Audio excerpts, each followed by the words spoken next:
सुबह कॉल आया कि सर आपने फर्स्ट क्लास में आपने बोला था कि 15-20% लोगों का ही सिलेक्शन होना है।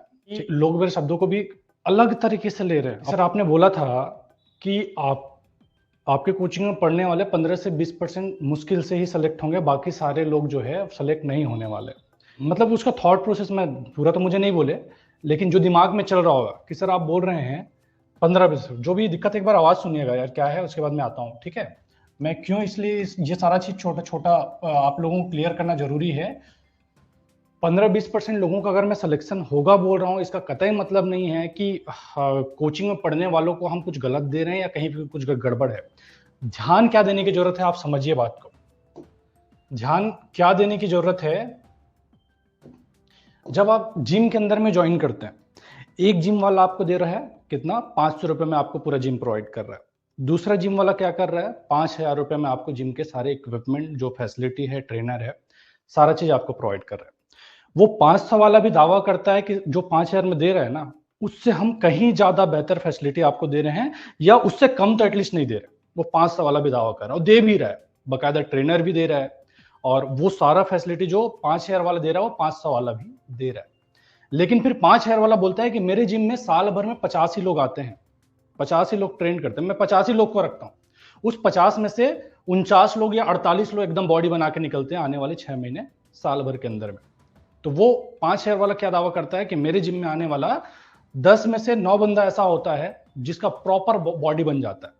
वही 500 वाले के पास इशू क्या होता है, ये सारा फैसिलिटी तो दे रहा है, ट्रेनर भी दे रहा है, अपने जेब से पैसा लगा के सारा चीज करवा रहा है, लेकिन फिर भी इसके यहां आने वाले, भले इसके पास ज्यादा लोग आ रहे हैं, लेकिन उस 100 में से क्या हो रहा है कि सिर्फ 10 लोग, 15 लोग या 20 लोग ही बॉडी बना पा रहे हैं, बाकी 80 लोग ऐसे हो रहे हैं जिसका बॉडी नहीं बन पा रहा है। तो आप दोनों को, दोनों में फर्क समझ में आ रहा है। ऐसा तो नहीं है कि 500 वाला कुछ कम दे रहा है। गड़बड़ कहां पे हो रहा है कि वो जो बॉडी बनाने का काम है ना, उसमें सिर्फ जिम और ट्रेनर का ही रोल नहीं है। उस बॉडी बनाने के काम में ज्यादातर जो रोल है वो जिम करने वाले का है। जो बंदा जो जिम जा रहा है उसका बहुत बड़ा कंट्रीब्यूशन है। अब दोनों में डिफरेंस क्यों आ रहा है, इस बात को समझिएगा कि एक 500 रुपए ले रहा है और एक 5,000 रुपए ले रहा है। तो 500 रुपए देने वाले को क्या रहता है ना, कि उसको उस चीज का वैल्यू नहीं होता है, ज्यादा पेन नहीं होता है, क्योंकि 500 रुपए दिया है, एक दिन गया, दूसरे दिन नहीं गया, एक दिन गया, हफ्ते भर नहीं गया। लेकिन वो जो 5,000 रुपए दिया है उसको पेन होता है कि भाई 5,000 रुपए दे के रखा हूं, अपने पॉकेट मनी से काट के रखा हूं, अपना खर्चा काट के मैंने दिया है। तो वो 5,000 जो दे के रखा है ना, उसको पेन होता है, वो कंसिस्टेंट रहता है। तो उसका जो बॉडी बन रहा है या रिजल्ट अच्छा आ रहा है, उसके जिम का नहीं, बल्कि मेन जो कंट्रीब्यूशन है वो उस जिम जाने वाले बंदे का है। यही चीज मैंने लास्ट क्लास में बोला था कि आपके सक्सेस के पीछे मैं कितना भी दावा करूं, आपके सक्सेस के पीछे अगर आप सेलेक्ट होते हैं, अंडर 100 रैंक ले आते हैं, AIR 1 लेके आते हैं, तो आपके सक्सेस के पीछे 70 to 80% कंट्रीब्यूशन आपका खुद का होने वाला है। इंस्टीट्यूट आपको क्या करके देगा, जो बाकी के 20-30% है, क्या पढ़े, कहां से पढ़े, कैसे पढ़े, आपके लिए रेलेवेंट कंटेंट ला करके दे देगा, आपके लिए एक अच्छा गाइड ला के दे देगा, जो हम ला के दिए हैं। AIR 1, 2, 3 ऐसे लोग आपके क्लास के अंदर में पढ़ा रहे हैं, हाईली एक्सपीरियंस फैकल्टी आपके क्लास के अंदर में पढ़ा रहे हैं, वो हम करके दे दें। लेकिन ये जो 70-80% चीजें हैं ना, वो आपके हाथ में है। तो हमारे कोचिंग के अंदर में ये जो मैंने आपको बताया 15%, 20% क्यों सिलेक्शन हो रहा है, उसका कारण वो जिम वाला एग्जांपल है कि यहां पे फीस इतना कम है कि लोग बाग वैल्यू समझ नहीं रहे। जो जिम करेगा उसकी बॉडी बनेगी, एग्जैक्टली। जिम जाने मात्र से या एडमिशन लेने मात्र से आपका बॉडी नहीं बन जाता है। आपने अपने हिस्से का काम वहां भी ईमानदारी से बरतना पड़ता है, और जितना टफ काम जिम के अंदर में कंसिस्टेंट रहना या अपने बॉडी के लिए मेहनत करना है, उससे कहीं ज्यादा टफ काम पढ़ाई करने के लिए अपने आप को कंसिस्टेंट रखना है। तो जो कंसिस्टेंट रहेगा हमारे बताए हुए चीज, मैं तो बोलता हूँ यार 100% भी ना करो, जितना हम कर रहे हैं ना उसका आप 50% चीज भी कर लेते, हम जितना करवा रहे हैं उसका 50% भी कर लेते हैं, मैं गारंटी देता हूं कि आपका सिलेक्शन होगा। तो कई सारे लोग क्या है ना, डीमोटिवेट हो गए थे पिछली बार कि अरे सर मैं तो, सर आप बोल रहे हैं 100 में से 20 लोग का सिलेक्शन होना है, मेरा तो क्लास में सर लास्ट में नाम आता था, रैंक बनता था तो मैं तो ले दे के पास होता था, मेरा कैसे सिलेक्शन होगा सर। डीमोटिवेट हो गया था। तो भाई डीमोटिवेट मत होने का है, ठीक है। वो मैं बोला, उसका अन्यथा मीनिंग ना निकाले। आपका सिलेक्शन जरूर होगा अगर आप आराम से अपने हिस्से का काम ईमानदारी से करते हैं, फिर कोई मैटर नहीं करता। मैंने कभी नहीं बोला कि आप किसी कॉलेज के टॉपर हो, कोई अच्छे कॉलेज के बंदे हो, स्कूल में आपने कुछ नहीं बोला। अगर आप एकदम जीरो से भी उठ के आते हैं, अपने हिस्से का ये 5 महीना ईमानदारी से दे देते हैं, मैं गारंटी लेता हूं आपका सिलेक्शन होगा। माइनिंग में गेट का एग्जाम प्रिपरेशन करना कोई टफ काम नहीं है, बशर्ते आपने कंसिस्टेंट रहना पड़ेगा। अभी कोई ऐसा है कि पढ़ाई, सर मैं दिन में 8 घंटा तो पढ़ रहा हूं, कैसे पढ़ रहा है? बाजू में मोबाइल रखा हुआ है, 15 मिनट 20 मिनट पढ़ा, दिमाग भाग रहा है फिर से मोबाइल की तरफ, फेसबुक की तरफ, इंस्टा की तरफ, जानू मानू की तरफ, कि गर्लफ्रेंड का मैसेज आ गया, हाय क्या कर रहे हो, अवॉइड भी किया लेकिन ध्यान उधर है। यार ऐसे में थोड़ी होगा भाई।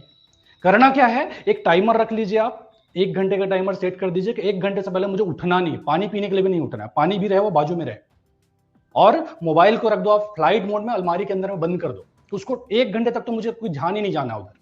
पेन होगा, 2 दिन 4 दिन 5 दिन 10 दिन 15 दिन पेन होगा। मोबाइल जो बॉडी का पार्ट बन गया उसको दूर करना, नो डाउट पेन होगा, लेकिन आप चाह रहे हैं कि आउटकम अच्छा निकले, तो यार थोड़ा तो चाहिए ना।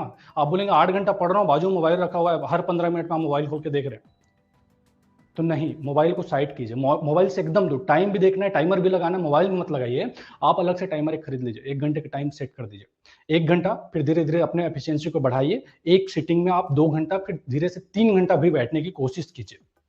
समझ पा रहे हैं मैं क्या बोलना चाह रहा हूं? सर 12 घंटा प्राइवेट में और 15,000 की जॉब करने की से अच्छा है 12 घंटा पढ़ ले, 80-90% चांस है कि अच्छा जॉब लग जाएगा। मैं बोल रहा हूँ 12 घंटे का भी नीड नहीं है यार, आप, मैं वो 8 भी बोलता हूँ ना, तो आप 5 घंटा भी फोकस्ड होकर पढ़ लीजिए, मोबाइल को दूर रख के, दुनियादारी से दूर रख के, आप 5-7 घंटा भी अच्छे से पढ़ लेते हैं ना, कोई नहीं रोक पा रहा है। तो कहने के लिए 12 नहीं चाहिए, ठीक है, नो पेन नो गेन, ठीक है जी बात। तो जो भाई मुझे सुबह कॉल किया था यार, उसको मेरे ख्याल से जवाब मिल गया होगा, और वो जो डाउट था बहुतों का होगा, इसलिए मैंने क्लास में भी डिस्कस कर लिया।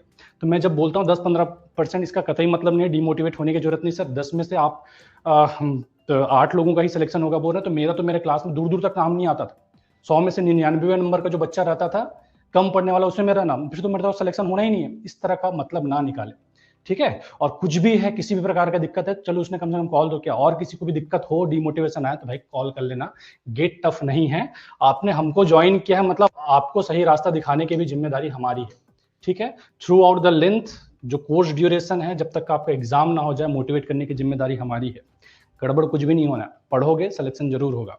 वो ऐसे लोग हैं जो 90% जिनका सिलेक्शन नहीं हो रहा है, जो देख रहे हो 83 लोग आए हैं क्लास में, 2400 लोग ज्वाइन किए हैं।